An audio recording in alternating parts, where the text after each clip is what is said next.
So first question, culture, what is it and where does it come from? Who represented that? Oh, I hope there's a sheet. I hope there's a group. Oh, thank goodness. So what is, you don't have to read everything. What were some of the themes? Where does it come from? Sure. The major themes are obviously values, beliefs, brown stuff here, kind of the themes, goals, language, issues, history, people, environment. So all of those things, it's a multifaceted thing. Okay. Anything else? Anyone who's in that group want to sort of amplify anything that he said? Anything? Did it make sense? Anything missing from the room? What do you think? Where does it come from? We're not judging it. There's no judgment in here. But anything that's sort of obviously missing. Obvious to me is like leadership. I didn't see leadership up there. Is it the people? Damn them. They're hiding. There they are. Change leaders. Okay, cool. Anything else? All right. Any other groups do that? All right, now we have how does it change and evolve over time? Please tell me someone did that one. Cool. So just one.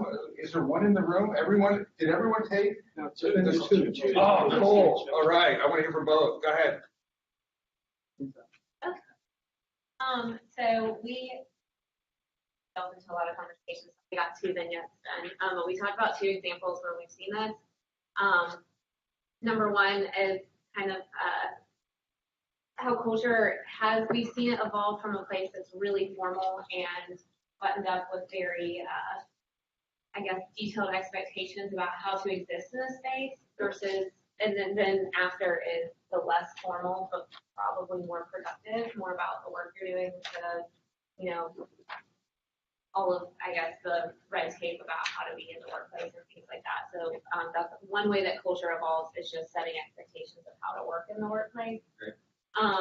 This other one, we talked about culture. Are those fire extinguishers? I am not a good artist. I'm just being smart. They're silos. But we talked a lot about teams and departments. The way we have seen culture evolve is when people are able to kind of break out of the world that they know and reach out to other folks. Has allowed different types of work to happen and thus ownership across different teams.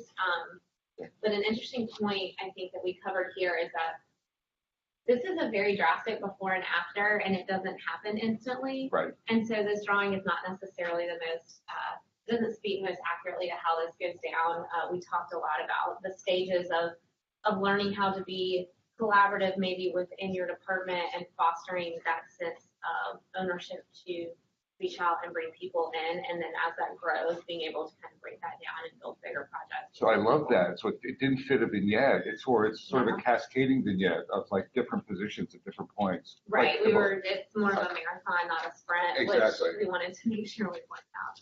Cool. Thank you. Any from that group? Anything else to add? So we have here a mind map, which talks about how does culture change and evolve.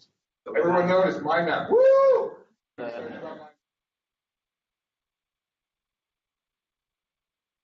Ideas that would bring change, culture. All we want to move from waterfall to agile. Yep. And we want more. So that's one thing that will. Okay. Cool. Third question. What is best agile? I think everyone else. Best agile cultures. Let's get a sample from the room. Good. All right. I'll start with our. Is that the sunshine? Yes. Well, sunshine, it's rain, and it's also the fertile soil. So at first we talked about it coming from bottom up, but really it has to be throughout the entire organization. It can't just come from the bottom because it's going to get cycled. So it really needs sunshine and the blessing from the leaders, and it also needs to be the trickling down of the middle leaders for it to be fertile enough soil for something to grow in it. So that was a big part of it, and at the core really being trust, courage, and respect for that. So those core principles of Agile. So this also represents a level playing field in that everyone feels like they have a voice to reiterate, to take a risk. So here we have someone on the edge of a cliff and responding to that risk and knowing how to be agile enough and adjust to it, even in the chance of a failure. What can you learn from it and take from that? That's why we have a dice and someone on the edge of the cliff here. And incremental. So with that risk, you're not stuck in it forever. You have the opportunity to change and adjust to that in your cycle time. So you're not just stuck on the fertile soil or stuck on this edge of the cliff. You have the ability to say, okay, what tool do I need in order to go past this? So, Thank you. Anyone else? Yeah, I think we have something very similar. So we were concentrating really on the values that what an agile culture looks like. And definitely there's a lot of support in there. So kind of like the entire ecosystem, right? So there's air, there's water, we forgot to draw this down. It's okay. But so the support and the openness of being in an open field, but at the same time having focus on the team. So the tree kind of signifies the team which everything else is supporting. And so like servant leadership coming from below, no one talks about the front, but it falls, everything falls. And then having transparency as to what's happening, everyone can see it, other tools, request the polls, stuff like that. And I think we ran out of time, but we wanted to hit on experimentation. We always think like making top digital, like the Rally logo, and doing something with that. But yeah, really those values are Cool. transparency. Thank you. Is there another one in the room somewhere? Yes. We have a culture box here where you lift open the lid and we've got two sticky collaborating box all around giving trust to the teams, trust to people to make some of the decisions, but also to be safe, but not as you know it, to have a safe environment where you can have, where it's okay to sometimes fail, learn from that, inspection, adapt, rather than magnify. But also working environment and a culture where there is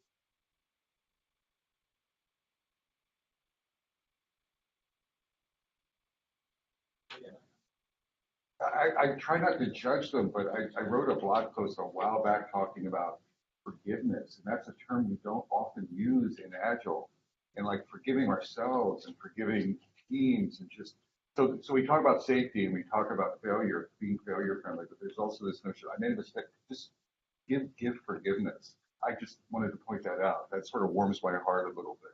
I like that term, and I stole it from someone at a conference. She was talking, she did a lightning talk, now I remember.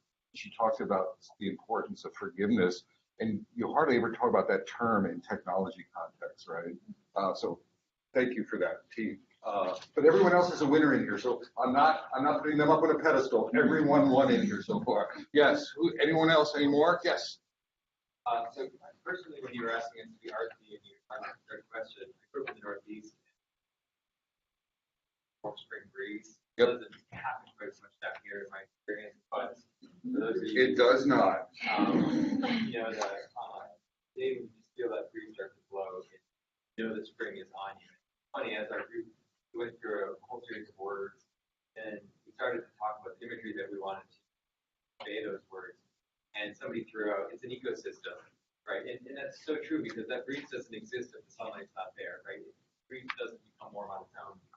It was somebody mentioned photosynthesis, right? And the idea that the plants are giving, the sun's giving, helping plants provide nutrients, it's going to the ground, feeding the tree, right? It's just the culture has to be one that it feeds itself, and so some of the words that we said, collaborative, it's adaptive, it's growth.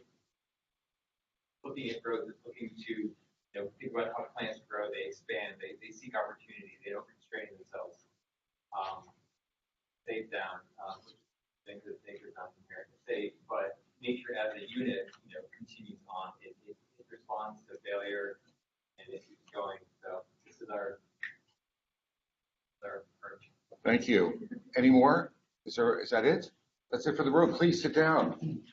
I want to go into slides. Anything from the room that was noteworthy there that you heard? I just wanted to sort of delight the wisdom of the crowd, and you delighted me. Oh, we need a round of applause for everyone. What do you think? You need to celebrate?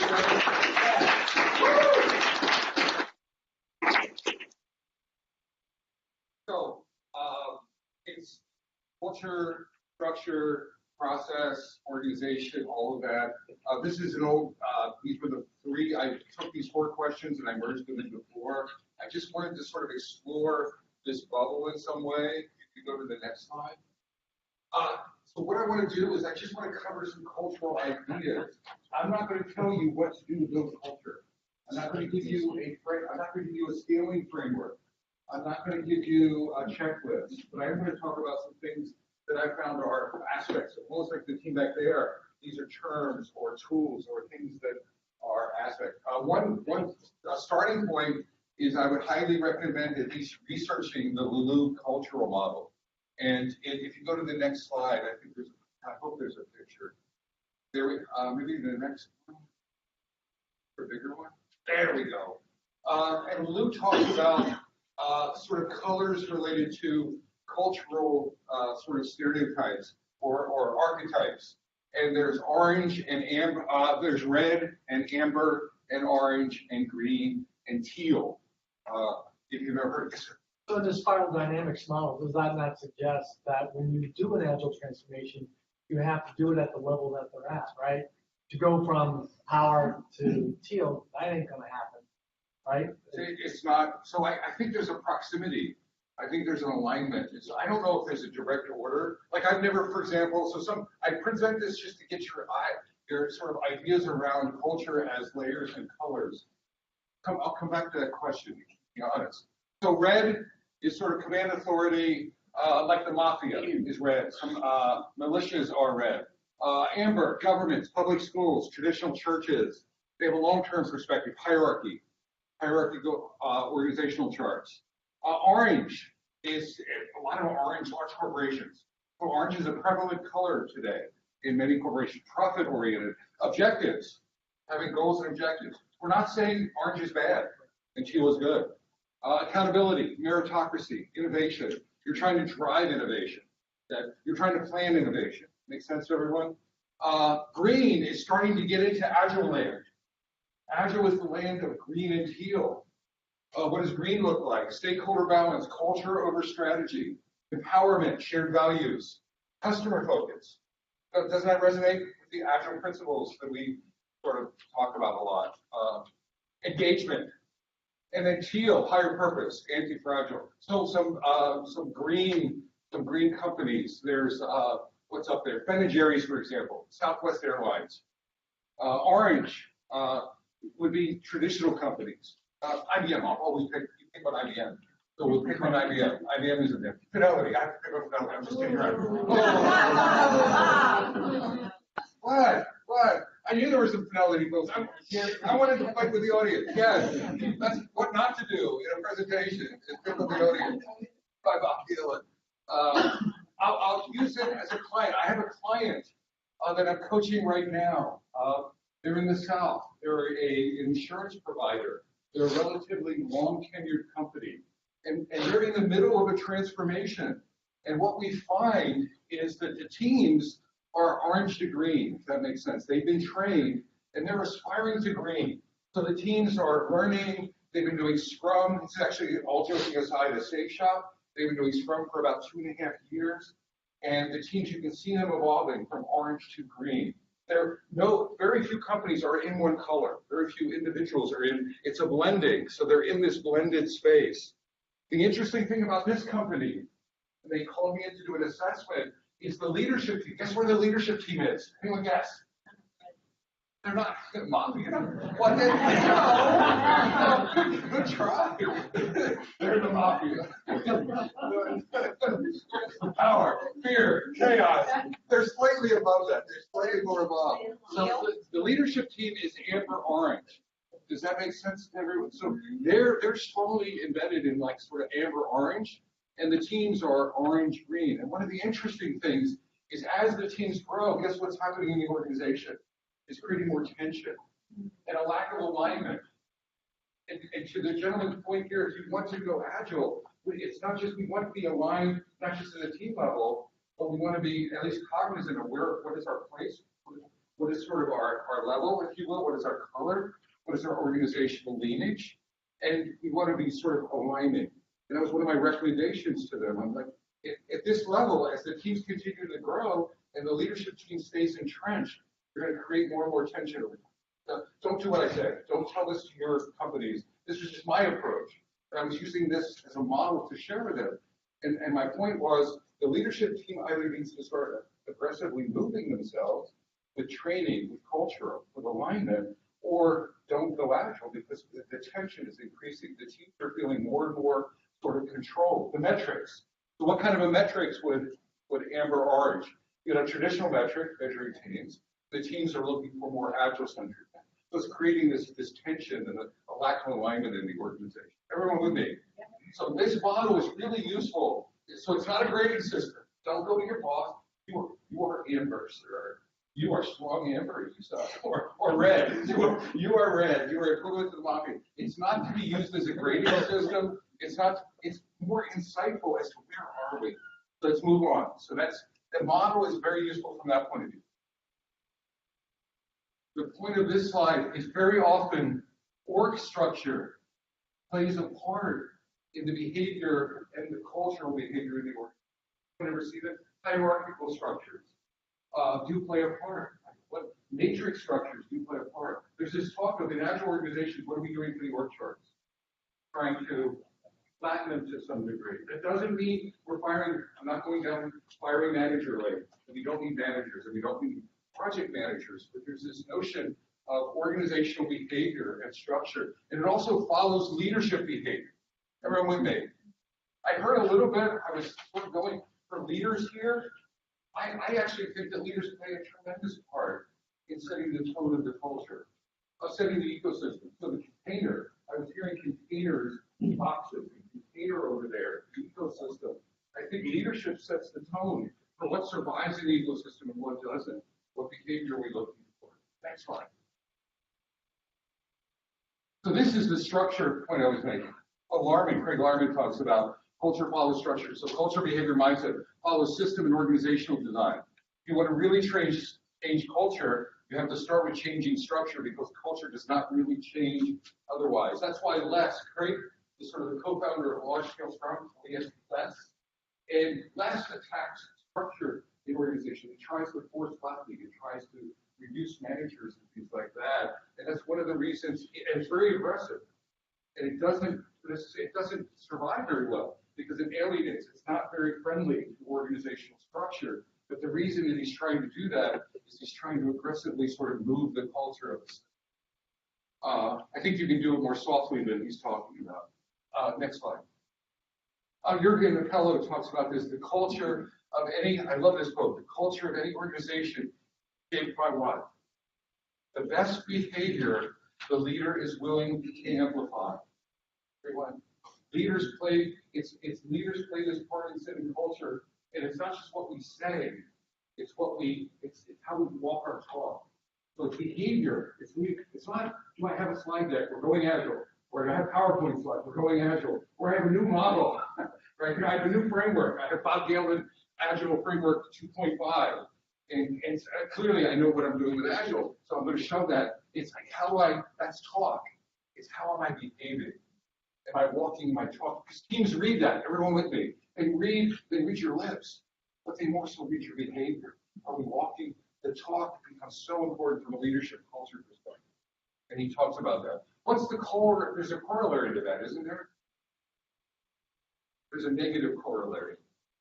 That bad behavior they're allowed to, they foster, right? Like firefighting, etc. There's firefighting behavior as well. So if I foster, we're going to work this weekend, right? Call the kids, not going to come home.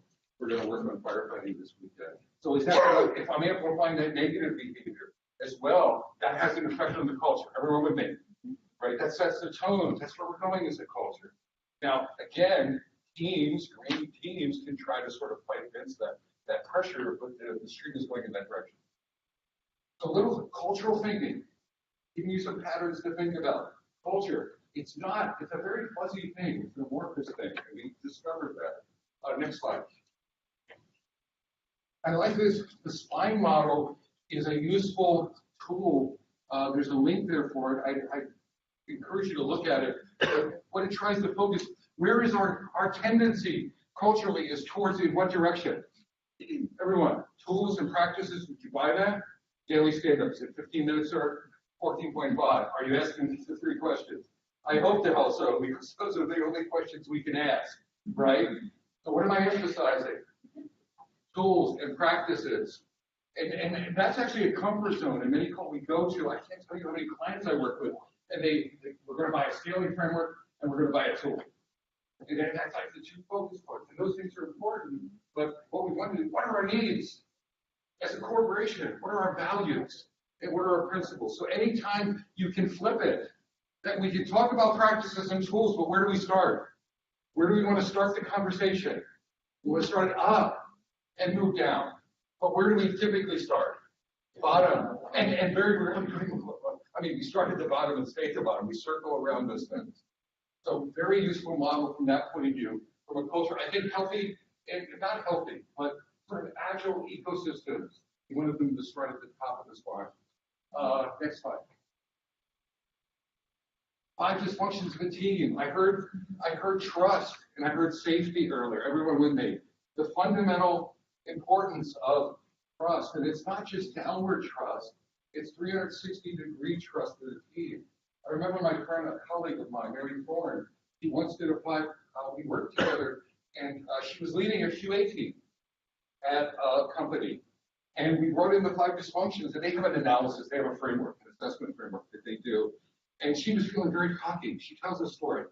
She's like, the test team. So she did a 5 dysfunctions analysis for testing. All the testers are reported to her that were assigned to Scrum teams. And she's like, oh, this is going to be a slam dunk. Because testers trust each other.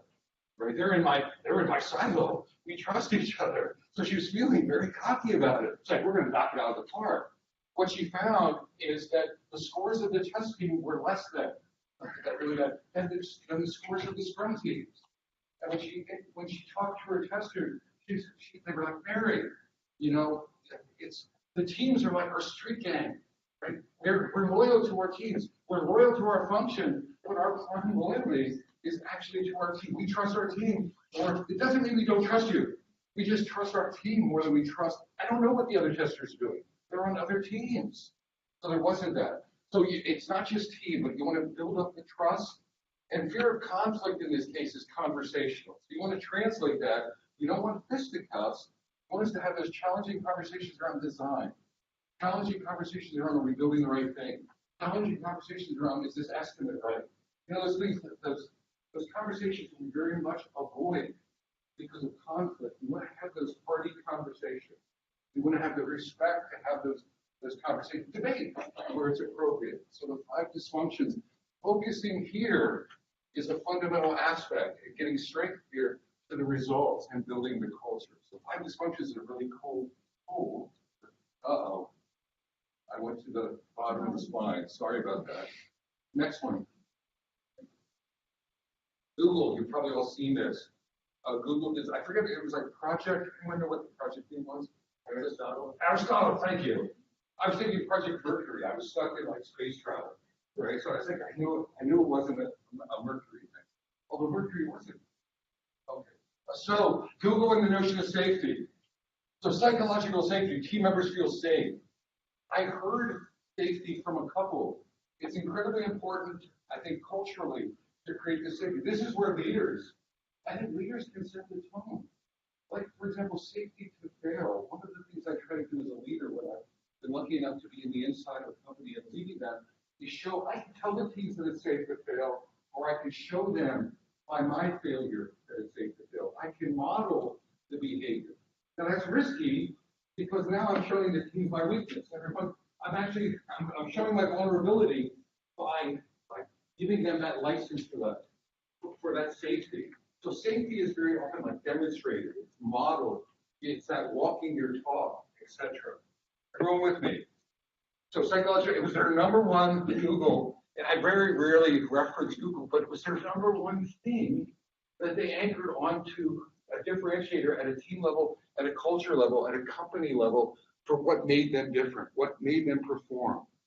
And it's safety in all directions.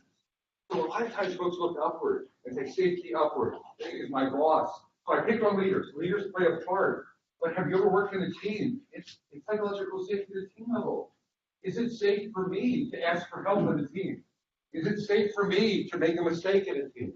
Is it safe? Can someone give me forgiveness? Remember, we were triggering on forgiveness earlier. Am I forgiven? Or do people hold grudges? Yes, of course it is. Look at we have a set of core team goals, and it's safe. I can tell people they look at me different in the hallways when I go out to the parking lot. They're holding a grudge. It's safety by lip service, not safety by true behavior. So it's not just looking upward, it's looking around the team. At a management level, is it safety? Very often at the middle leadership tier, one of the reasons that managers struggle with agility is it may not be safe from a peer-to-peer perspective. I may want to support the teams, but my peers may not. They may look at that as a sign of weakness. What are you doing? Trust the team? Are you high? You can't trust your team. I don't trust my team. You can't.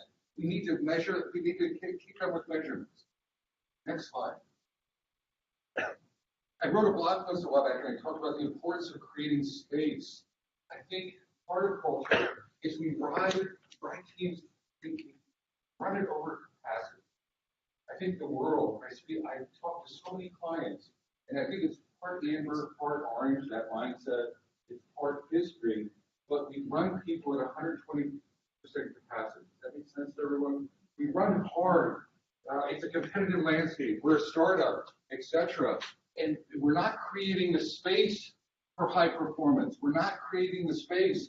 Retrospectives. If I run you at 120%, 140%, and we had a retro, I would argue that you're not continuously improving because there's no space. You may have results from the retro, but I haven't allowed space in the system for improvement, space in the system for experimentation, space in the system for failure, space in the system for learning, picking up a book, for God's sakes, right? Learning something, having a little bit of time.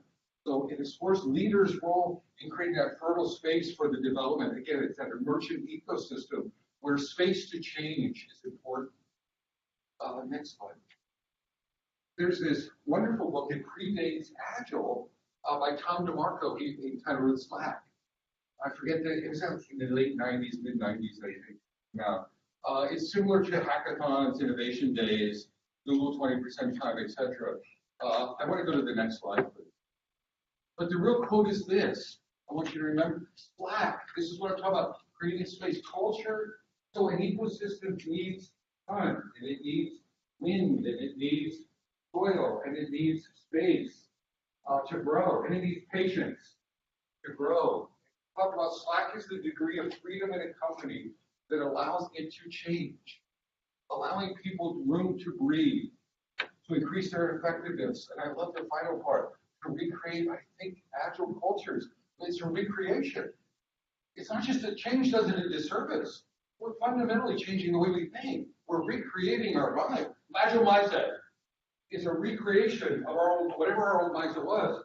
But an actual mindset is not just like plugging something in. It's a recreation of what you're doing. That doesn't happen overnight.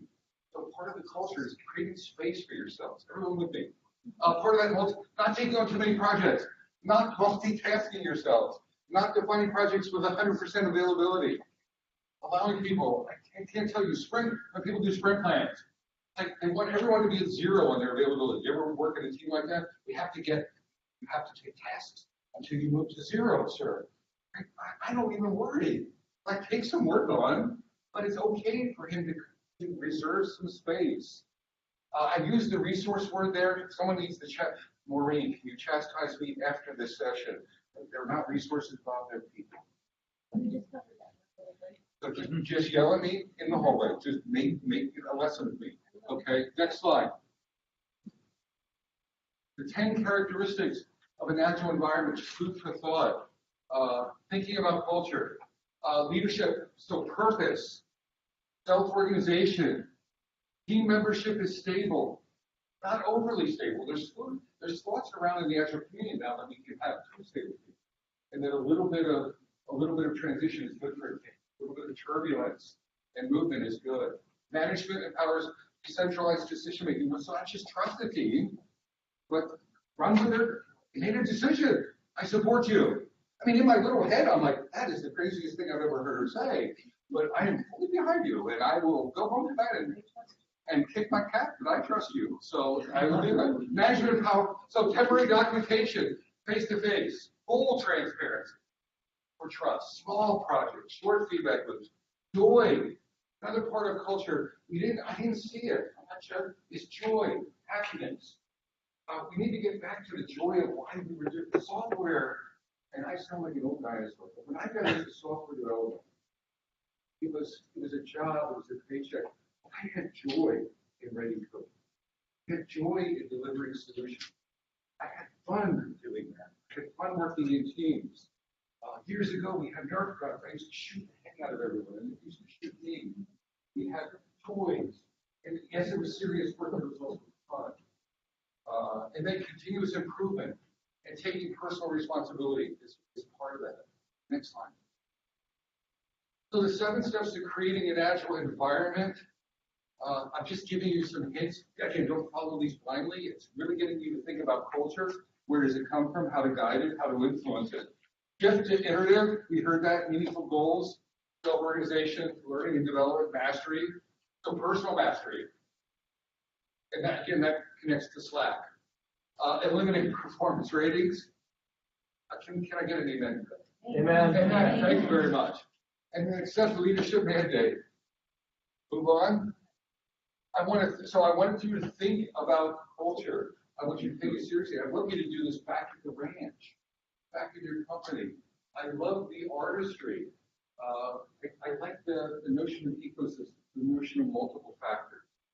I want to leave you with this final thought, and we're done. Don't meet people by accident. People heard about RHAD for various reasons, but it all comes down to helping each other learn and grow. I just love that. So I want you to go back.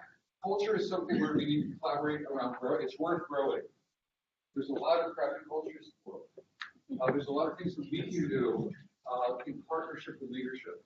So I want you to start partnering with those folks, start changing at the team level, but also I'm hoping there's some leaders in here, and I'm hoping I've challenged your thinking of the part you play. When I do leadership coaching, I challenge those folks. Really, a lot of the culture falls to them, positive and negative.